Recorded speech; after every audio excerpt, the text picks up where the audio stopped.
வாங்க ஆட்டுக்குடல் குழம்பு எப்படி வைக்கலான்னு பார்க்கலாங்க. அடுப்பில் குக்கரை வச்சுங்க. எண்ணெய் ஒரு 4 ஸ்பூன் ஊற்றிட்டு பெரிய வெங்காயம் 2 வெங்காயம் கட் பண்ணி வச்சுருக்கேன், அதையும் சேர்த்திக்கலாம். அடுத்து பட்டை 4 துண்டு பட்டை சேர்த்திக்கிறேங்க. இந்த மல்லி மிளகாய் சீரகம் இதெல்லாம் வறுத்து பொடி பண்ணி சேர்த்திக்கலாங்க.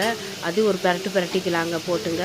அடுத்து குடல் க்ளீன் பண்ணி வச்சுருக்காங்க. அந்த குடல் ஈரல் எல்லாம் க்ளீன் பண்ணி வச்சுருக்காங்க, அதையும் சேர்த்திக்கிறேங்க. சேர்த்து அது ஒரு பிரட்டிக்கலாங்க. இஞ்சி பூண்டு அரைச்சி வச்சுருக்காங்க, அதையும் சேர்த்திக்கிறாங்க.